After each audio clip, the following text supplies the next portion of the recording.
વાલા વૈષ્ણવો, જય શ્રી કૃષ્ણ. શ્રીમદ ભાગવતજી સહજમાં જ હૃદયમાં ભક્તિ પ્રગટ કરી શકે છે. જ્યારે ભગવાને આસુરવ્યામોહ લીલા કરવાની ઈચ્છા થઈ ને, જ્યારે ભગવાનને આસુરવ્યામોહ લીલા કરવાની ઈચ્છા થઈ, ત્યારે ભગવાનના પ્રિય સખા ઉદ્ધવજીને આ વાત સાંભળીને અત્યંત વિરહ થયો. ત્યારે ભગવાને સાંત્વના આપતા ઉદ્ધવજીને કહ્યું કે મારી દિવ્ય કથારૂપ અમૃતનો ભંડાર એવા શ્રીમદ ભાગવતમાં હું પૂર્ણ રીતે બિરાજું છું. ભાગવતજીના આશ્રયમાં તને પ્રત્યક્ષ મારો અનુભવ થશે. ભાગવતને આપણે શ્રીમદ ભાગવત કહીએ છીએ. શ્રી એટલે ભગવાન અને મદ એટલે મારા, અર્થાત ભગવાન કહે છે કે શ્રીમદ ભાગવતજીમાં હું મારા ભક્તો સહિત બિરાજું છું. શ્રીમદ ભાગવતજીનું વાંચન સત્સંગ સ્વરૂપે આપણે નિત્ય કરવું જોઈએ. શ્રીમદ ભાગવતજી એ રસોવૈસહ પૂર્ણ પુરુષોત્તમ કૃષ્ણનું નામાત્મક સ્વરૂપ છે. શ્રી હરિદય મહાપ્રભુજી કહે છે કે જેમણે સુબોધિનીજીનું વાંચન કર્યું નથી તેમનો જન્મ વૃથા છે. વાલા વૈષ્ણવો, જય શ્રી કૃષ્ણ. હું મન આતુરી આપ સર્વે વૈષ્ણવોનું દશમ સ્કંદ રસપાનના અલૌકિક સત્સંગમાં હાર્દિક સ્વાગત કરું છું. વાલા વૈષ્ણવો, શ્રી સુબોધિનીજી આધારિત દશમ સ્કંદ રસપાનનું સંકલન ગોલકવાસી શ્રી યમુના વલ્લભ શાસ્ત્રીજીના દિવ્ય કથામૃતમાંથી લીધેલું છે. સૌપ્રથમ શ્રી મહાપ્રભુજીના યુગલ ચરણારવિંદમાં વિનંતી ધરીએ કે અહીં દર્શાવેલા ભાવને અમે અમારા આત્મપટલ પર ધારણ કરી શકીએ એવી કૃપા કરો. ઓ શ્રીનાથજી, ઓ શ્રીનાથજી. વાલા વૈષ્ણવો, મારા મમ્મી ભગવત ચરણારવિંદમાં પહોંચી ગયા છે. એને 2 વર્ષ હમણાં થઈ જશે. એટલે દશમ સ્કંદ રસપાન ઘણા સમયથી કરવું હતું. આપણે આની પહેલા પણ લીધું હતું, ત્યારે અધૂરું રહી ગયું હતું. એટલે આપણે પહેલેથી જે આ પુસ્તક ખૂબ જ સુંદર છે અને જલ્દી ક્યાંય પ્રાપ્ત પણ થતું નથી. અને વલ્લભકુલના બાળકો પણ આ પુસ્તક પધરાવવાનું કહેતા હોય છે. એટલે શ્રી યમુના વલ્લભ શાસ્ત્રીજીના કથામૃતમાંથી આપણે લઈ રહ્યા છીએ. આવતીકાલે મારી મમ્મીનો જન્મદિવસ છે 15/12. હમણાં જ મારી બહેનથી ખબર પડી, મને તો યાદ પણ ન હતું. એટલે આપણે આ શરૂ કરીએ. મને 2 દિવસથી એમ થાય છે કે આ દશમ સ્કંદની શરૂઆત કરીએ તો કરાવે શ્રીનાથજી, બસ પ્રભુ કરાવે. શ્રીમદ ભાગવતજીના મહાત્મ્યના પ્રથમ 6 અધ્યાય કેમ વાંચવા તેની સમજ. તો નીચે લખેલા મહાત્મ્યના 6 અધ્યાયમાં સાર અર્થ દર્શન તેમજ અધ્યાય તત્વાર્થ દર્શન તથા પુષ્ટિ સિદ્ધાંત દર્શન ત્રણેય ભેગા છે. ભાગવતજીમાં ત્રણેય ટીકા સમાપ્તિ સુધી જુદી આવશે. એટલે આપણે જે સત્સંગ કરવાના છીએ દશમ સ્કંદ રસપાનનો, તેમાં પુષ્ટિ સિદ્ધાંત, આધ્યાત્મિક એટલે તત્વની દ્રષ્ટિએનો શું ભાવ છે, અને સાર, અધ્યાયનો સાર, આ બધું અલગ અલગ ખૂબ સુંદર રીતે આપણને સમજવા મળશે. ખૂબ જ જાડું પુસ્તક છે, ખૂબ સુંદર છે, ઘણી સુંદર રીતે એમાં સમજાવેલું છે. એટલે અહીં કહે છે કે કોઈ પણ વસ્તુનો મહાત્મ્ય જાણ્યા વગર તે વસ્તુ ઉપર આપણી શ્રદ્ધા થાય જ નહીં. મહાત્મ્ય એટલે તે વસ્તુનો મહિમા. લૌકિક દાખલાથી બરોબર સમજ પડી શકશે કે જે કોઈ છોકરો મેટ્રિક અથવા BA સુધી ભણેલો હોય પણ તેનો સર્ટિફિકેટ ન હોય તો કાનૂનથી અમુક હોદ્દાની સરકારી નોકરી મળી શકતી નથી. તેનું સર્ટિફિકેટ તે વ્યક્તિનું મહાત્મ્ય છે. માટે કોઈ પણ શાસ્ત્રનું પ્રવચનનું મહાત્મ્ય વર્ણન કરેલું ન હોય તો તે આપણી શ્રદ્ધા થતી નથી. અને શ્રદ્ધા વગર કશું શ્રવણ કરેલું, દાનમાં આપેલું, યજ્ઞ કરેલો, યાત્રા, વ્રત વગેરે કરેલા હોય તેનું ફળ આલોક અથવા પરલોકમાં પણ મળતું નથી. અને આનું પ્રમાણ સ્વયં ગીતાજી આપે છે, જે ભગવદ વાક્ય છે. અશ્રદ્ધયા હુતમ દત્તમ તપ્તમ કૃતમ ચયત અસદિત્યુચ્યતે પાર્થ ન ચ તત્ પ્રેત્ય નો ઇહ. ઉપર લખેલા અર્થને ચોખ્ખું ગીતાજી પ્રમાણ આપે. પ્રભુ નંદ કુમારો મે સ્વામિની વૃષભાનુજા કૃતાર્થોહમ કૃતાર્થોહમ કૃતાર્થોહમ ન સંશય. ચિંતા સંતાન હંતારો યત પાદાંબુજરેણવા સ્વીયાનામ તાનિજાચાર્યાન પ્રણામામિ મુહુર્મુહુ યદનુગ્રહતો જંતો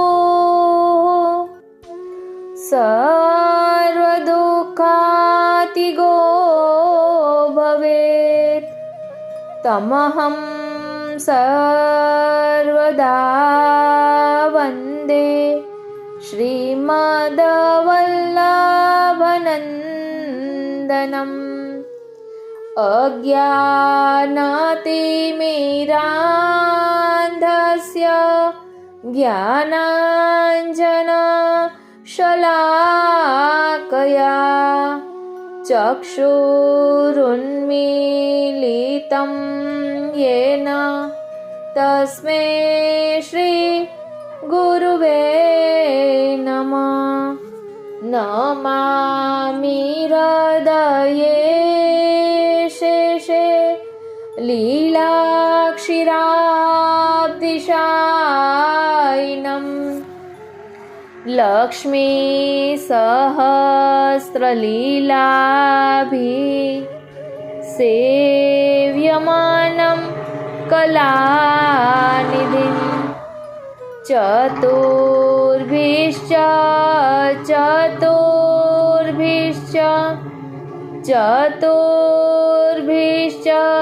ત્રિભિસ્તથા ષડ્ભિર્વિરાજતે યસો પંચધા હૃદયે મમ. શ્રી કૃષ્ણાય નમઃ. શ્રી વલ્લભાય નમઃ. પુષ્ટિમાર્ગીય સિદ્ધાંત પ્રમાણે શ્રીમદ ભાગવત સુધારસ કણિકા શુદ્ધ ગુજરાતી ભાષામાં શ્રીમદ ભાગવતજી વિવેચન સાથે દશમ સ્કંદ અધ્યાય પહેલો. કંસે દેવકીજીના 6 પુત્રો મારી નાખ્યા. રાજો ઉવાચ કથિતો વંશ વિસ્તારો ભવતા સોમ સૂર્યયોઃ રાજ્યામ ચ ઉભય વંશ્યાનામ ચરિતમ પરમાદ્ભુતમ.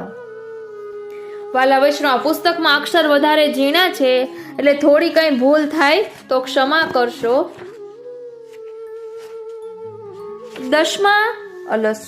ગણિતના 10મા સ્કંદના 10મા અંકમાં જ શ્રી કૃષ્ણ લીલાનું જ વર્ણન રહસ્ય આ પ્રમાણે છે. ગણિતના હિસાબે 1ના અંકથી 9મા અંક સુધીની પૂર્ણ અંક પૂરા થાય છે. તેની અંદર 1ની સંખ્યા લગાડી લાખો કરોડો અબજોની સંખ્યા સમાઈ જાય છે. આ કારણોને લઈ પુણ્ય સંખ્યા 9 સુધીની ગણાય છે. માટે ભગવાન શ્રી કૃષ્ણનો અવતાર બધા અવતારોમાં પરિપૂર્ણ હોવાને લીધે અંકની પૂર્ણ સંખ્યાના મુખ્ય પ્રથમ શ્રેષ્ઠમાં શ્રેષ્ઠ સંપૂર્ણ અને પરિપૂર્ણ હોવાથી શ્રી કૃષ્ણનો એક જ અવતાર છે. તેની જોડમાં સરખામણીમાં બીજા વામન, નૃસિંહ વગેરે નથી. માટે 10માની સંખ્યામાં આંક કરી આગળ મીંડું કરવામાં આવે છે. આ સૂચનથી 10 અવતારો તેમાં પણ શ્રી કૃષ્ણ પરિપૂર્ણપણું સૂચવાય છે. તેમજ બધા અવતારોમાં પહેલો નંબર આગળ કોઈ પણ નહીં એ બતાવવા એ અંકની આગળ મીંડું એટલે કે બિંદી કરવામાં આવે છે. ઉપર કહેલા 2 કારણોને લીધે આ 10મા સ્કંદમાં ભગવાનની પરિપૂર્ણ લીલાનું વર્ણન સૂચવવામાં આવ્યું છે. એક ત્રીજું કારણ 10મા અંકનું એ છે કે સંખ્યા 9 સુધીની જ હોય છે. માટે તે સંખ્યાના અંક ગણિતાનંદ છે અને સૌથી પ્રથમ એક શ્રી કૃષ્ણ જ અગણિતાનંદ છે કે તેમના આગળ બધા અવતારો અગણિતાનંદમાં સમાઈ જાય છે. માટે 9 થી પરમ શ્રેષ્ઠ અગણિતાનંદ આ 10મા અંકની સંખ્યામાં શ્રી કૃષ્ણની લીલા પૂર્ણાનંદનું વર્ણન કરવામાં આવ્યું છે. આખા ભાગવતજીમાં 10મ સ્કંદ સૌ સ્કંધો કરતા મોટું હોવાનું કારણ પણ છે. આખા શ્રીમદ ભાગવતજીમાં પરીક્ષિત રાજાના પ્રશ્નના શ્લોકો 10મ સ્કંધના પ્રથમ અધ્યાયની શરૂઆતમાં જેટલા છે તેટલા પરીક્ષિત રાજાના પ્રશ્નના શ્લોકો બીજા કોઈ પણ સ્કંધમાં નથી. પરીક્ષિત રાજાના પ્રશ્નના શ્લોકો લગભગ 10મા સ્કંધની શરૂઆતમાં 13 છે. માટે દશમ સ્કંદ લાંબો હોવાનું કારણ પરીક્ષિત રાજાના પ્રશ્નો વિશેષ હોવાથી બધા સ્કંધો કરતા દશમ સ્કંદ વધારે મોટો થવો જોઈએ. તેથી દશમ સ્કંદના અધ્યાય 90 અધ્યાય છે. આપણા શાસ્ત્રનું વચન છે કે દ્વાદશાંગ તનુર હરિ. આ વાક્યનો અર્થ એ છે કે શ્રી હરિના 12 અંગો છે. ભાગવતજીના 12 સ્કંધો શ્રી હરિ શ્રીનાથજીના વર્ણન રૂપે કરેલા, જેનું વર્ણન શ્રીનાથજીની કંદરા સહિતનું વર્ણન સંક્ષિપ્ત ભાગવતજી રૂપમાં ભાગવતના પ્રથમ ભાગમાં છેલ્લું આપ્યું છે તે જોઈ લેવું. એટલે શ્રીનાથજીનું સ્વરૂપ શ્રીમદ આચાર્ય ચરણે વર્ણવ્યું છે ને કે શ્રીનાથજી 12 અંગોમાં હૃદયના સ્થાને નિરોધ લીલા રૂપ દશમ સ્કંદને માનવામાં આવ્યો છે. નિરોધ લીલા એટલે શું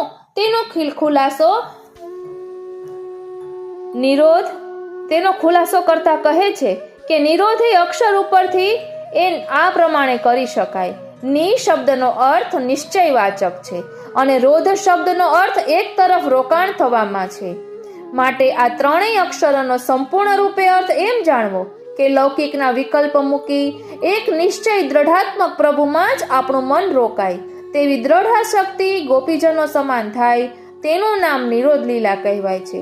માટે શ્રી મહાપ્રભુજીએ દશમ સ્કંદના પ્રકરણો છૂટા છૂટા પાડવા માટે દશમ સ્કંદના આરંભમાં મંગલાચરણમાં નીચે મુજબ શ્લોકો વર્ણન કરેલું છે.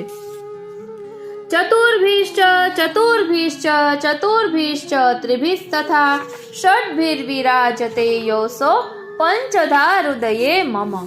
આ શ્લોકમાં આખા દશમ સ્કંદમાં કેટલા ભાગ પડ્યા છે તેમાં પ્રમાણ, પ્રમેય, સાધન, ફલ અને અમુક ભાગમાં પ્રમાણ, પ્રમેય અને સાધન જ એવા ષડધર્મયુક્ત શ્રી કૃષ્ણની લીલાનું વર્ણન દશમ સ્કંદમાં કરવામાં આવ્યું છે.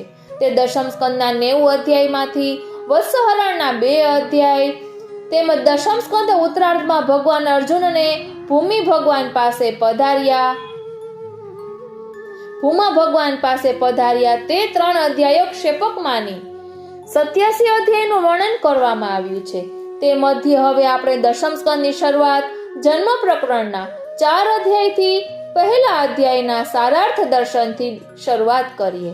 દશમ સ્કંદની શરૂઆતમાં પરીક્ષિત રાજાએ શુકદેવજી આગળ પ્રશ્ન પૂછ્યો કે હે શુક મુનિ, આપ નવમ સ્કંદમાં મારા આગળ ચંદ્ર અને સૂર્ય વંશનો વિસ્તાર વર્ણન કર્યો તેમજ તે બંને વંશના રાજાઓનું પરમ અદ્ભુત ચરિત્ર આપે વર્ણવ્યું તે પણ મેં સાંભળ્યું. હવે આપ મહાન ધર્મિષ્ઠ યદુરાજાના વંશમાં અંશે કરીને પ્રગટ થયેલા ભગવાન વિષ્ણુના ચરિત્રો મારી પાસે વર્ણન કરો.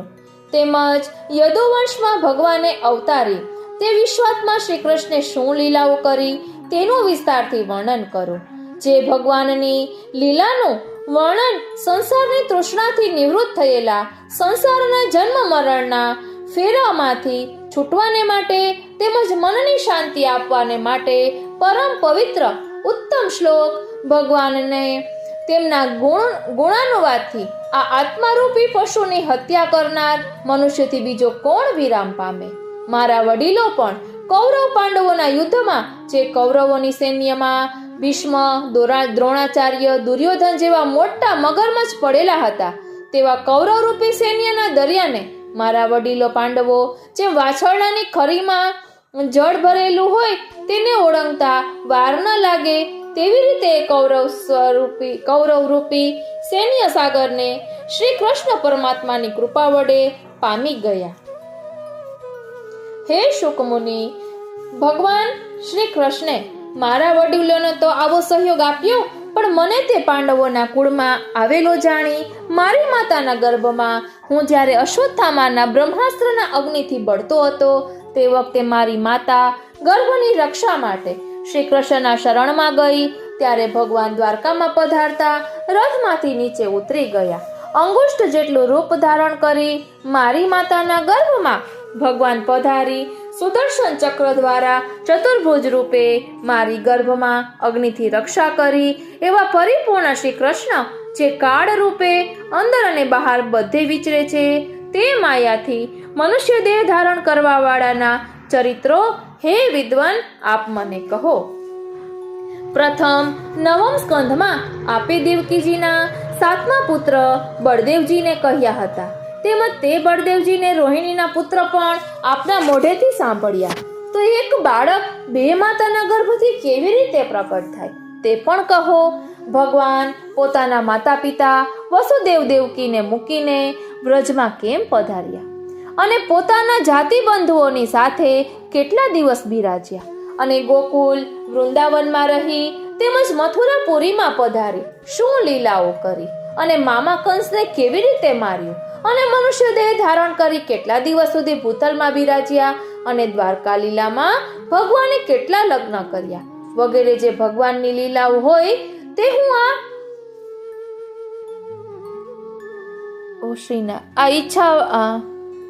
હું પૂછવા વાળો છું તેને આપ વર્ણન કરું. આજ 4 દિવસથી હું અન્ન જળનો ત્યાગ કર્યા ગંગા કિનારે આપના મુખારવિંદથી નીકળેલી શ્રીમદ ભાગવત રૂપી અમૃત ધારા પીવા માટે બેઠો છું. માટે એ હરિકથા રૂપી અમૃતના પાનથી મને ભૂખ તરસ પણ બાધા કરતા નથી. સૂતજી કહે છે, હે શૌનકાદિક ઋષિઓ, પરીક્ષિત રાજાની આવી સાધુ વાણી શ્રવણ કરી આ કલિયુગના પાપોને નાશ કરનારું કૃષ્ણ ચરિત્ર કહેવાની શરૂઆત શુકદેવજીએ કરી. શુકદેવજી કહે છે, હે પરીક્ષિત રાજા, તમારા બુદ્ધિના વિચાર ઘણા સારા છે. તેથી ભગવાન વાસુદેવની કથા સાંભળવામાં તમારી નિષ્ઠા ઉત્પન્ન થઈ છે. ભગવાનની કથા 3 પ્રકારના પુરુષોને પવિત્ર કરે છે. એક તો કથાના વક્તા તથા શ્રવણ કરનાર શ્રોતા અને કથામાં જિજ્ઞાસુપણે પ્રશ્ન પૂછનાર. જેમ કે ગંગાજી 3 પ્રકારના પુરુષોને પવિત્ર કરે. એક તો ગંગાના નામનો જપ કરનાર, તેમજ ગંગા તીર્થના જળમાં સ્નાન કરનાર અને ગંગાજીનું પૂજન કરનારને પણ પવિત્ર કરે છે.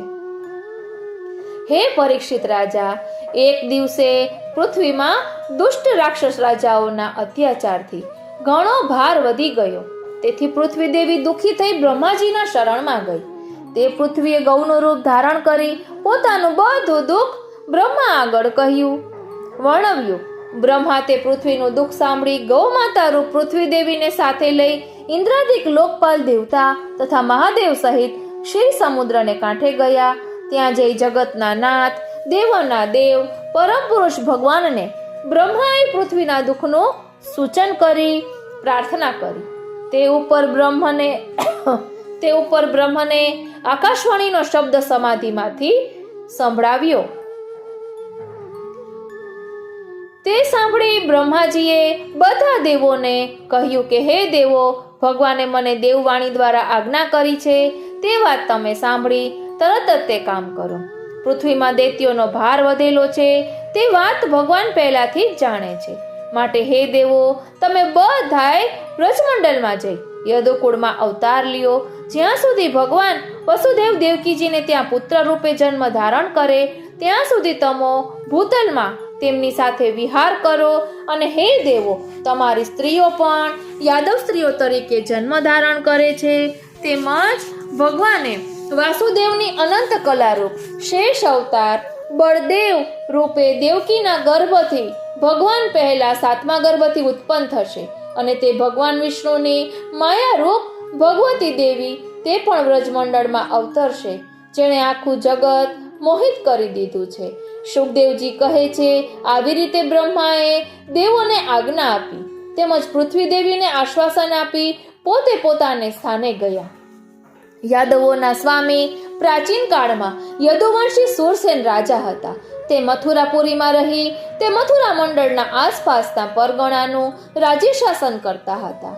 તે વખતે સમસ્ત યદુવંશીઓની રાજધાની મથુરાપુરી ગણાતી હતી, જે મથુરામાં ભગવાન શ્રી હરિ સદાય બિરાજમાન રહે છે. એક વખતે સુરના પુત્ર વસુદેવ દેવકી સાથે લગ્ન કરી વર વધુ ઘેર જવા માટે રથમાં સવાર થઈ જવા લાગ્યા.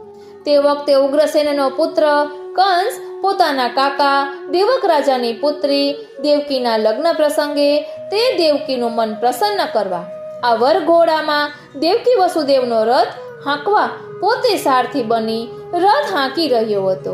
તે વરઘોડામાં સવારીમાં સોના ચાંદીના રથો, હાથીઓ, ઘોડેસવારો ઘણા ચાલતા હતા.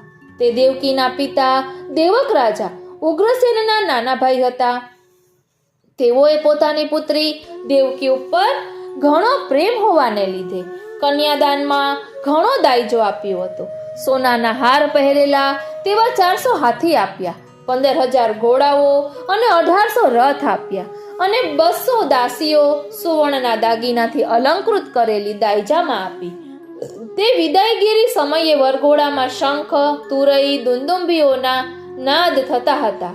જે વેળા કંસ પોતાની બેન દેવકીનો રથ હાંકતો હતો તે સમયે કંસને સંબોધી ઉપરથી આકાશવાણી બોલી, અરે મૂર્ખ કંસ, તું જ બહેનને રથમાં બેસાડી લઈ જઈ રહ્યો છે. તે દેવકીનો 8મો ગર્ભ તને મારનાર કાળચક્ર ઉત્પન્ન થશે. આ શબ્દ સાંભળી કંસ બહુ પાપી હોવાને લીધે એ ભોજ વંશને કલંક આપનાર હતો. માટે આકાશવાણી સાંભળતા જ કંસે તલવાર કાઢી દેવકીનો ચોટલો ઝાલી તલવારવતી મારવા તૈયાર થયો. તે મહાદુષ્ટ સ્વભાવનો હતો, માટે નિર્લજ્જ બની મારવા તૈયાર થયો. આ પાપ કરતા વસુદેવજી અટકાવવા, તેને શાંત કરવા આ પ્રમાણે બોલ્યા, હે રાજકુમાર, તમે આ ભોજકુળની કીર્તિને વધારનાર છો. મોટા મોટા શૂરવીરો તમારી પ્રશંસા કરે છે. એક તો આ દેવકી સ્ત્રી જાતિ છે, તેમજ તમારી બહેન છે અને લગ્નનો અવસર છે. આ શુભ અવસરે તમે દેવકીને કેવી રીતે મારી શકો? હે વીરવર, જે મનુષ્ય દુનિયામાં જન્મ લે છે તે મરે છે. માટે જે જન્મ્યો તે આજે મરે અથવા 100 વર્ષ પછી મરે, પણ તેનું મરવાનું તો છે જ. જ્યારે આ શરીર નષ્ટ થાય છે ત્યારે આ જીવ પોતાના કર્મ અનુસાર બીજા શરીરને ગ્રહણ કરીને પહેલાનું શરીર છોડે છે. જેવી રીતે 3 જલુકા નામનું જનાવર તેમજ માણસ પણ પોતાનો આગલો પગ જામ્યા પછી જ પાછળનો પગ ઉપાડે છે, તેવી જ રીતે આ જીવ પણ પોતાના પૂર્વકર્મ સંજોગવશ આગળનું શરીર તૈયાર થાય એટલે આ દેહ મૂકી બીજા દેહમાં પ્રવેશ કરે છે. આવા પ્રકારે વસુદેવજીએ કંસ રાજાને અનેક દાખલાઓ સાથે દેવકીને મારતા અટકાવવા પ્રયત્નો કર્યો. છતાં જેનું મોત પાસે આવેલું હોય ને તે હિતની વાત ન માને. માટે વસુદેવે એક યુક્તિ વિચારીને કંસને બીજી જાતની ઘેડથી સમજાવ્યું કે હે મહારાજ કંસ, તમને દેવકીના દ્વારા તો કોઈ ભય નથી, કેવળ દેવકીના 8મા ગર્ભથી તમને ભય છે. તો હું પ્રતિજ્ઞા કરી તમને કહું છું કે દેવકીના ગર્ભથી જેટલા છોકરા થશે તે થયેલા છોકરા તરત તમને લાવીને હું હાજર કરીશ. આવી રીતની વાત કરવાથી કંસ રાજાને મગજમાં આ વાત ઉતરવાથી તે દેવકીને મારવાથી કંસ અટક્યો અને તે વરવધુ ઘેર પહોંચ્યા, એટલે વરવધુને ઘરે પહોંચાડ્યા. હવે વસુદેવ દેવકીએ જ્યારે ગૃહસ્થાશ્રમ માંડ્યો ત્યારે દેવકીના ગર્ભથી પ્રથમ કીર્તિમાન નામના પુત્ર ઉત્પન્ન થયા. તે તરતનું બાળક વસુદેવજી લઈ કંસ રાજાની સભામાં અર્પણ કરવા ગયા, કારણ કે સંત પુરુષો દુઃસહ દુઃખને પણ સહન કરે છે. માટે વસુદેવજી આ પુત્રના દુઃખને સહન કર્યું, કારણ કે વસુદેવજીએ કંસની સાથે શરત કરેલી, જેથી અસત્ય બોલવાથી ભય પામતા હતા. તે વસુદેવજી દ્વારા લાવેલા બાળકને કંસ રાજા જોઈ વસુદેવજી ઉપર કંસ પ્રસન્ન થયા અને વસુદેવજીની શાહુકારી જોઈ તે બાળકને પાછું આપ્યું. અને વસુદેવજીને કંસે કહ્યું કે મારે તો તમારા 8મા પુત્રથી વેર છે, માટે આ બાળક પાછું લઈ જાઓ. વસુદેવજી તે બાળકને લઈ પાછા ઘેર ગયા. તે પછી એક દિવસે કંસ રાજા સભામાં બેઠેલા ત્યાં નારદ ઋષિ આવી પહોંચ્યા અને કંસને દેવોના ગુપ્ત કાર્યનું કારણ કહી બતાવ્યું. અને વ્રજમંડળ, નંદાદિક ગોપ લોકો અને ગાયો, મથુરામાં યાદવો તે બધાય પૂર્વના દેવો છે અને દેવોનું કાર્ય સંપાદન કરવા તે વિષ્ણુ દેવકીને ત્યાં અવતરવાના છે. માટે દેવકીના 8મા ગર્ભથી વિષ્ણુને જન્મ લેવાનું કોઈ પ્રમાણ નથી. એ ધારે પ્રથમ, બીજો, ત્રીજો કોઈ પણ 8મો ગર્ભ રીતે થઈ શકે છે. માટે આ વસુદેવ દેવકી બધા યાદવો, તેમની સ્ત્રીઓ, નંદાદી ગોપ વગેરે બધાય પૂર્વના દેવો છે. રાક્ષસોનો નાશ કરવા વિષ્ણુ એમના કુળમાં દેવકીને ત્યાં પ્રકટ થવા સંભવ છે. આવા નારદજીના વચન સાંભળી કંસ કોપાયમાન થઈ. વસુદેવજી દેવકીને પગમાં બેડી, હથકડી પહેરાવી જેલમાં પૂર્યા અને યાદવોને પણ દેવો જાણી દુઃખ દેવા માંડ્યું. તેમજ દેવકીજીના જેમ જેમ બાળકો થવા લાગ્યા તેમાં આ મારો શત્રુ હશે એમ જાણી તેમને મારવા લાગ્યો.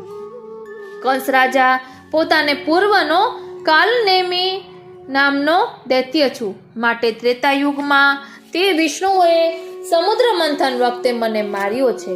તેનો બદલો તે વિષ્ણુ સાથે તેમજ યાદવ રૂપે દેવો સાથે મારે હાલ લેવાનો છે. તેમ માની યાદવોને કષ્ટ દેવા લાગ્યો અને પોતાના પિતા ઉગ્રસેન રાજાને પણ પકડી તેનું ધાર્મિક જીવન જોઈ પિતાને જેલમાં પૂર્યા અને આ મથુરાપુરીનું રાજ્ય શાસનનો ઉપભોગ પોતે કરવા લાગ્યો. એટલે અહીં આપણે આ આધિભૌતિક ભાવ જે હોય તે સમજ્યા, એટલે જે અધ્યાય છે તે સમજ્યા. અને હવે અધ્યાય તત્વાર્થ દર્શન, એટલે તત્વની દ્રષ્ટિએ આ અધ્યાયનો શો ભાવ છે હવે તે આપણે સમજીએ. આ 10મા સ્કંધમાં શ્રી કૃષ્ણ ભગવાનની કથા વિસ્તારપૂર્વક વર્ણવેલી છે.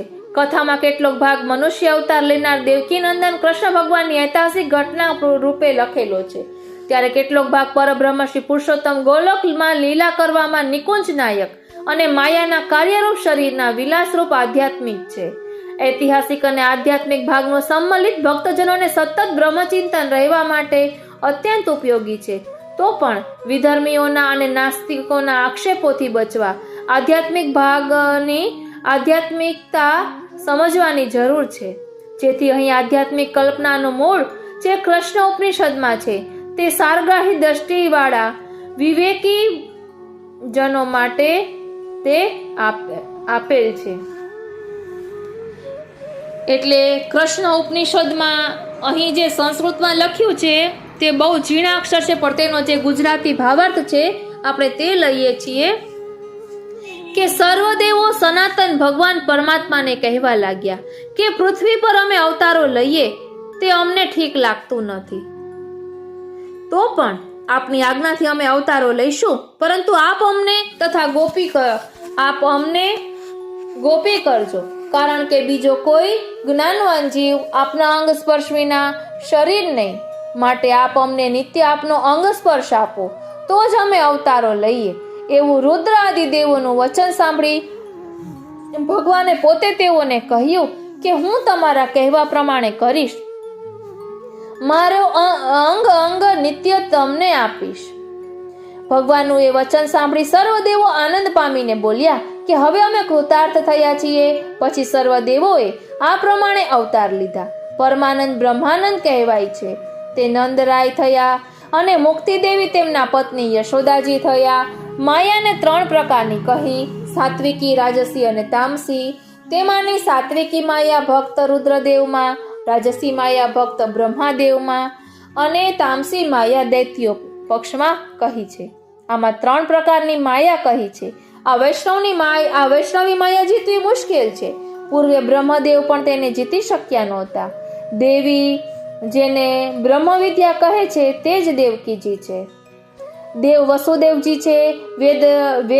વેદનો જે અર્થ છે તે શ્રી કૃષ્ણ અને બળદેવજી છે, અને જેને વેદો નિત્ય સ્તવે છે તે જ પરમાત્મા શ્રી કૃષ્ણ રૂપે પૃથ્વી પર અવતરેલા છે. તે પરમાત્મા ગોપ તથા ગોપીઓ રૂપ થયેલા દેવો સાથે વૃંદાવન નામના વનમાં રમતા હતા. તે વેદની ઋચાઓ છે, પણ ગોપીઓ તથા ગાયો બની હતી. બ્રહ્મા એટલે વેદની ઋચાઓ પણ ગોપીઓ તથા ગાયો બની હતી અને બ્રહ્મા શ્રી કૃષ્ણ પરમાત્માની છડી રૂપે થયા હતા. ભગવાન રુદ્રદેવ શ્રી કૃષ્ણ પરમાત્માની વાંસળી થયા હતા. ઇન્દ્રદેવ શિંગડી થયો હતો. દેવો મિત્ર બન્યા હતા. વૈકુંઠ તે ગોકુળ તથા તેની પાસેના વનરૂપ બન્યું હતું, અને વૈકુંઠવાસી તપસ્વીઓ તે વનના વૃક્ષો થયા હતા.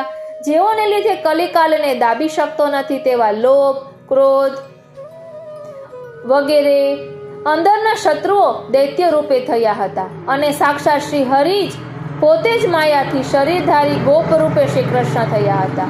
તે પરમાત્માનું માયિક ચેષ્ટિત જાણવું મુશ્કેલ છે. તેમની માયાથી જગત મોહ પામ્યું છે ને સર્વ દેવોને પણ તે માયા દુર્લભ થઈ છે. માયાના પ્રભાવથી જ બ્રહ્મદેવ ભગવાનની છડી રૂપ થયા હતા. ભગવાને રુદ્રદેવને પોતાની વાંસળી રૂપ કર્યા હતા. તે પરમાત્માની માયાને જગત કેમ જીતી શકે? દેવોનું બળ ક્ષાન જ ગણાય છે. છતાં પરમાત્માએ તેઓના જ્ઞાન બળને ક્ષણવારમાં હર્યું હતું.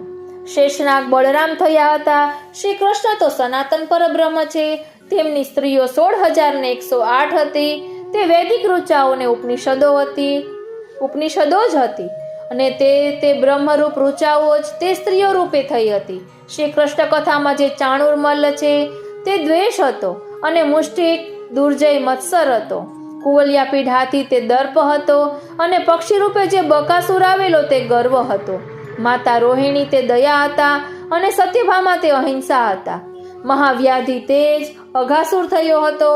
કંસ રાજા કલિકાલ પોતે જ હતો. મિત્ર સુદામા કે શ્રીદામા તે શમ હતો. સત્ય જ અક્રૂર સ્વરૂપે બન્યું હતું ને ઉદ્ધવ મંત્રી તે દમ હતો. શ્રી કૃષ્ણ પરમાત્માનો જે શંખ હતો તે વિષ્ણુ પોતે જ હતા અને લક્ષ્મીજી પણ તે શંખ સ્વરૂપે થયા હતા. આ જ કારણથી તે શંખ ક્ષીર સમુદ્રમાંથી ઉત્પન્ન થયો હતો ને તે મેઘ જેવી ગર્જના કરનારો કહેવાતો. નંદરાયને ઘેર શ્રી કૃષ્ણે દહીંની ગોળી ફોડી નાખીને ક્ષીર સમુદ્ર કર્યો હતો અને તે મહાસાગરમાં બાળક રૂપ થઈને પૂર્વની પેઠે ક્રીડા કરી હતી.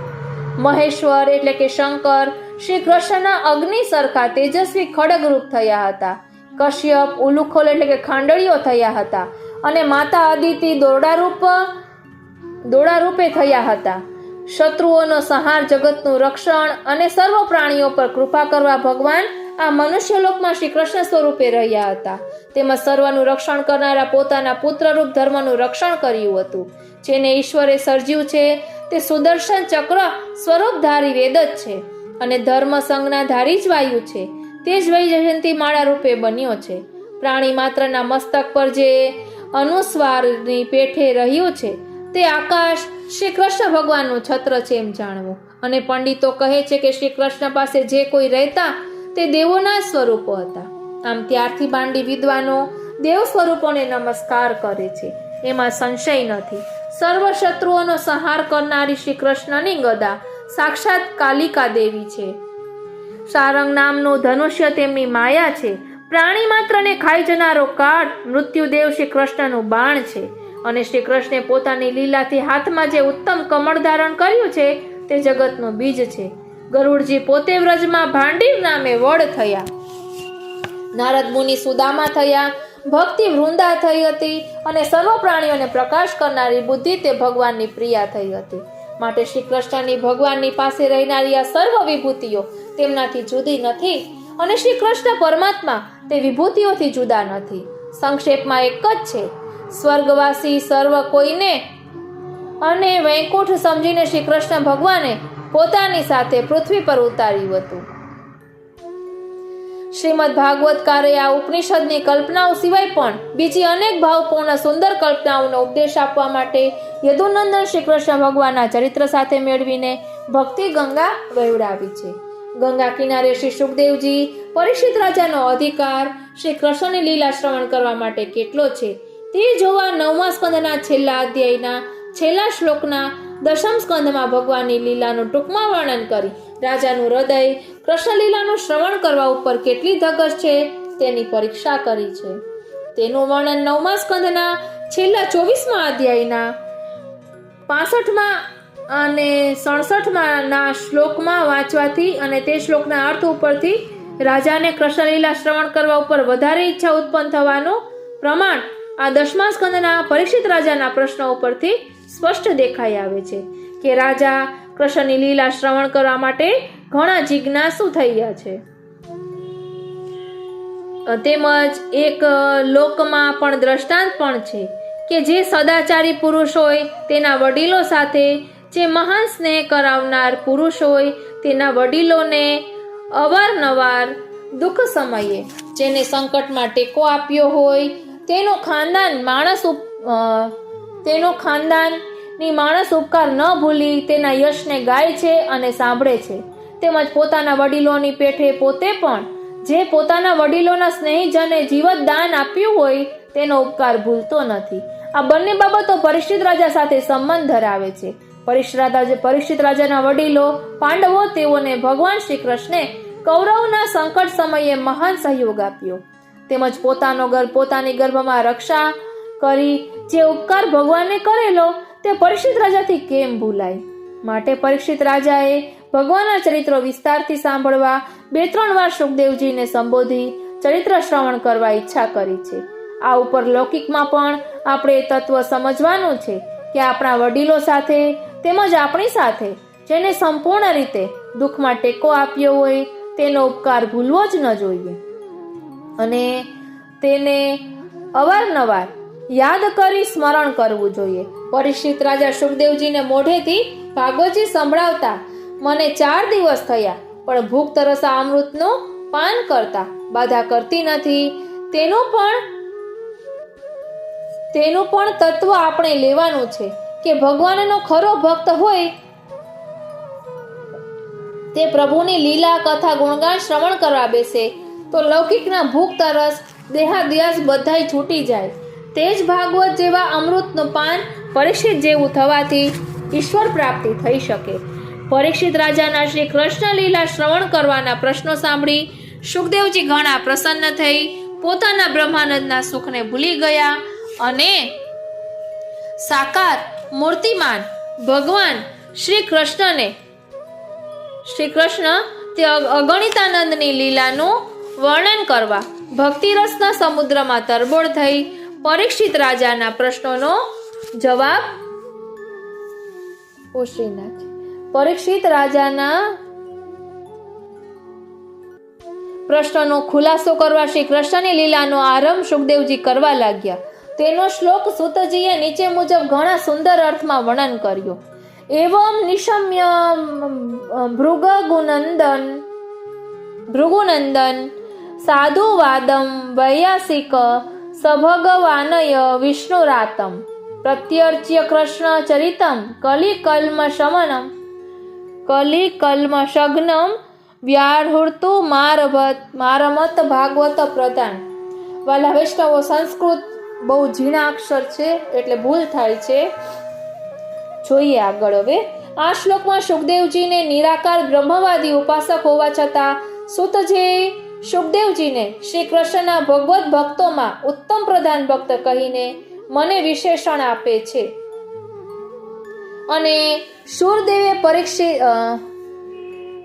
સુખદેવજીએ પરીક્ષિત રાજાના પૂછેલા કૃષ્ણ ચરિત્રને માનસિક ભાવથી પૂજન કરીને કલયુગના પાપને મટાડનારું કૃષ્ણ ચરિત્ર કહેવાનો પ્રારંભ કર્યો. આમ કહી સુખદેવજીને નિરાકાર બ્રહ્મના અનુભવમાં આનંદ પડવાથી કૃષ્ણલીલા ચરિત્રમાં વિશેષ ભાવ ઉત્પન્ન થયો તે સૂચવવા પત્યર્ચ્ય કૃષ્ણ ચરિતમ આ શબ્દ મૂકી સુખદેવજીનું મહાન અતિ ઉત્તમ ભગવત ભક્ત વૈષ્ણવપણું સૂતજીએ સૂચવ્યું છે. પૃથ્વીનું ગૌરવ ધારણ કરી કરુણા વડે રડતા બ્રહ્માજીના શરણમાં જવાનું તત્વ આ પ્રમાણે છે કે પૃથ્વી અને ગાય બંનેમાં સમાન ધર્મ છે. પૃથ્વી સ્થૂળ રૂપે જળ છે તેમજ ગૌમાતા ચૈતન્ય સ્વરૂપે બુદ્ધિથી જળ છે. પૃથ્વી દરેક પ્રાણીઓના આપેલા કષ્ટોને વેઠે છે તેમજ પૃથ્વી ઉપર હજારો પ્રાણીઓ મળમૂત્ર નાખે છે પણ તે બધાય દુઃખને સહી લે છે. પ્રાણીઓ દ્વારા આટલું દુઃખ હોવા દેવા છતાં પૃથ્વી પોતાના પુત્ર રૂપ માની જીવ માત્રને અન્ન, જલ, વસ્ત્ર, ફળ ફૂલ, પશુઓને ઘાસ વગેરેથી પોષણ આપે છે. દુષ્ટોના દંડ આપવા છતાં પણ પોતાનો દયાભાવ પ્રજાને પુત્ર રૂપ માની મુક્તિ નથી. આવા જે અનેક ધર્મો પૃથ્વીમાં છે તે ધર્મો ગૌમાતાના પ્રતિ અંગના અવયવોમાં 7 સમુદ્ર રૂપે પૃથ્વી તેમજ તેના પ્રત્યેક અંગમાં 33 કોટી દેવતાઓ વસી રહ્યા છે. એ વાતમાં આપણા ધર્મગ્રંથો પ્રમાણથી કહી બતાવે છે. જેમ કે પૃથ્વીમાં પ્રાણી માત્ર વસી રહ્યા છે તેમજ ગૌમાતામાં પણ દેવરૂપ દરેક પ્રાણીઓ એટલે કે જીવો વસી રહ્યા છે. ગૌમાતાને પોતાના સ્વાર્થની ખાતર દૂધ દોવા સાંજના સવારના ઘરમાં રાખીએ પછી ઘરથી બહાર વગડામાં કાઢી દઈએ છતાંય પોતે ગૌમાતા ગૌચર ભૂમિમાં પોતે ફરી પોતાનું પેટ પોષે છે અને ઘર તણીને દૂધ મફતમાં આપે છે. પૃથ્વીમાં ઘાસ ઉગાડવા માટે બી વાવવું પડતું નથી. પૃથ્વીનો ગાય સાથે સજાતીય સંબંધ હોવાથી પૃથ્વી ગૌચર ભૂમિમાં વગર પ્રયત્ને પશુઓને પોષવા ઘાસ ઉત્પન્ન કરે છે.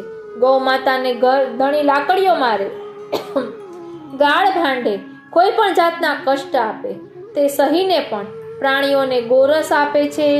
આ ધર્મો પૃથ્વી અને ગૌ માતામાં એક સરખા મળતા આવે છે. માટે પૃથ્વીનું આધિદૈવિક સ્વરૂપ ગૌ માતા ગણાય છે. માટે આપણા શાસ્ત્રકારોએ પણ સૌથી ઉત્તમમાં ઉત્તમ દાન પૃથ્વીનું દાન માનેલું છે. પણ આ સમયમાં પૃથ્વી માણસને રહેવા ઘર જ ન મળી શકે તો પૃથ્વીનું દાન આપવાનું તો ઘણું દુર્લભ છે. માટે પૃથ્વીના દાનના બદલે એના પ્રતીક રૂપે ગૌદાન માની ગાયનું દાન અતિ ઉત્તમ શાસ્ત્રકારે માનેલું છે.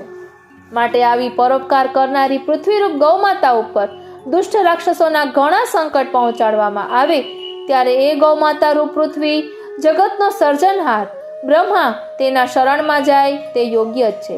પણ તે જગતનો સર્જનહાર એક ઈશ્વરની રજોગુણી શક્તિરૂપ બ્રહ્મા પણ તે પૃથ્વીનો ભાર ઉતારવા સ્વતંત્ર સામર્થ્યવાન નથી. કારણ કે તે રજોગુણની આધિદૈવિક શક્તિરૂપ બ્રહ્માને ઉત્પન્ન કરનાર પરમાનંદ સ્વરૂપ જુદો જ છે. એને જ્યારે આ જગત ક્રીડાભાંડમાં પોતે જગતરૂપ બની પ્રગટ થઈ લીલા કરવાની ઈચ્છા થાય છે ત્યારે પોતાનો પરિકર બધાય દેવોને યાદવ રૂપે પૃથ્વી તળમાં આગળથી મોકલે છે. તેમજ તે સનાતન પૂર્ણ પુરુષોત્તમ પરબ્રહ્મ શ્રી કૃષ્ણ ઈશ્વરનો પ્રલય કરી અંત સમયે શેષની શૈયા ઉપર નારાયણ રૂપે પોઢે છે. માટે તે સનાતન પુરુષોત્તમને આ જગતરૂપ ભાંડમાં લીલા કરવી હોય ત્યારે પોતાની શૈયારૂપ શેષજી એટલે કે બલદેવજીને આગળ પહેલા મોકલે છે. ભૌતિક સુખમાં રચી પચીને રહેલા અને ધર્મ અને ઈશ્વર સાથે વિરોધ કરનાર દુષ્ટોને જોઈ ભગવાન તે દુઃખ સહન કરી શકતા નથી.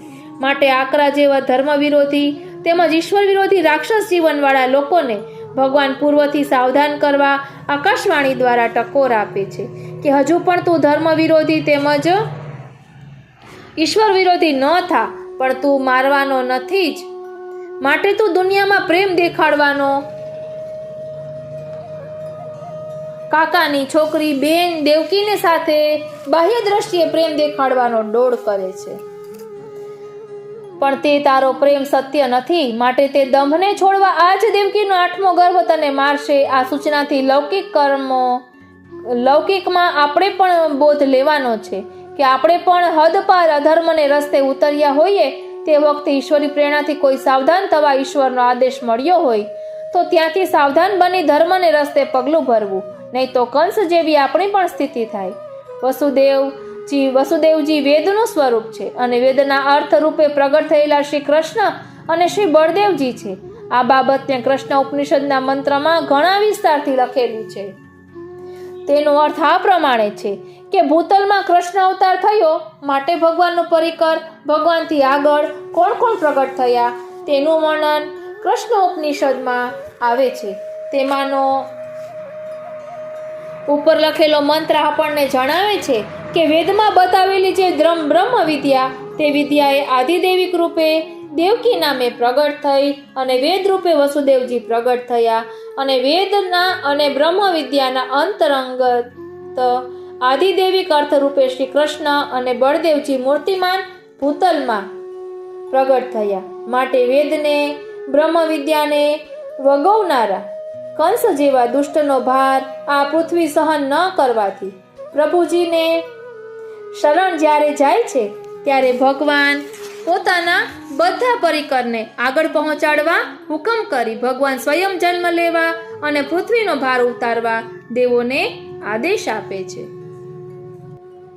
દશમ સ્કંધ રસપાન અધ્યાય 1 પુષ્ટિ સિદ્ધાંત દર્શન. આપણા શ્રી મહાપ્રભુજીના સિદ્ધાંત પ્રમાણે રાજા પરીક્ષિતે યદુકુળ માટે ઘણી પ્રશંસા કરી. યદુ રાજાને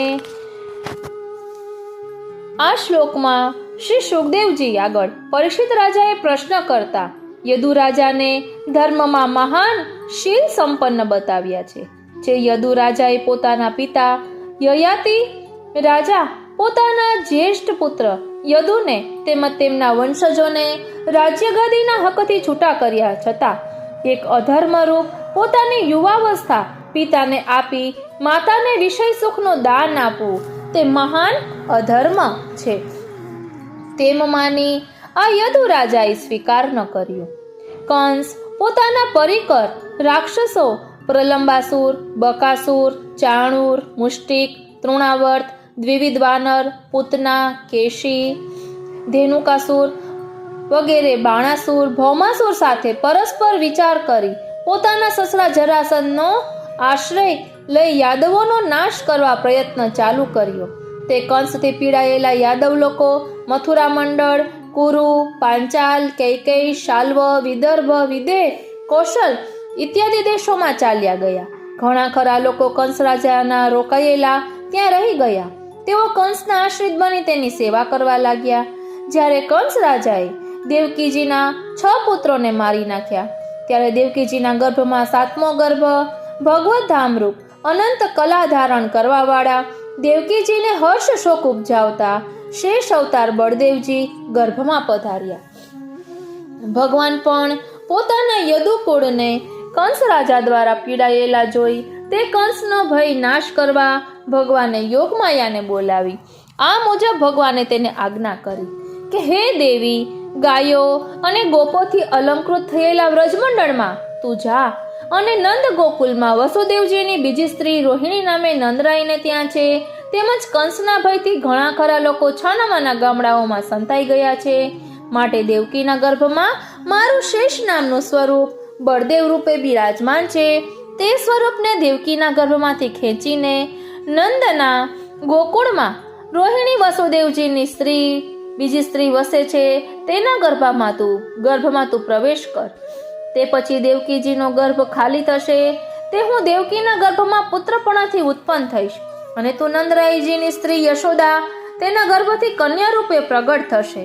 તેથી તારો મહિમા કલયુગમાં ઘણો વધશે અને બધા લોકોની કામના પૂરી કરવા તારી પૂજા કરશે. ધૂપ વગેરે ઉપહાર બલિદાન વગેરેથી તું મનુષ્યોને વરદાન આપનારી થઈશ અને લોકો તારા વિવિધ નામો અને સ્થાનો ભૂતલમાં બનાવી તને દુર્ગા, ભદ્રકાલી, વિજયા, વૈષ્ણવી, કુમુદા, ચંડિકા, કૃષ્ણા, માધવી, કન્યકા, માયા, નારાયણી, ઈશાની, શારદા, અંબિકા વગેરે નામોથી તારી પૂજા કરશે. તું દેવકીના ગર્ભમાંથી શેષરૂપ બળદેવને ખેંચી રોહિણીના ગર્ભમાં સ્થાપન કરીશ. માટે તે રોહિણીના પુત્ર સંકર્ષણ નામથી પણ કહેવાશે અને લોકમાં રમણ કરવાથી બળવાન વધુ હોવાથી બલરામ નામે પણ કહેવાશે.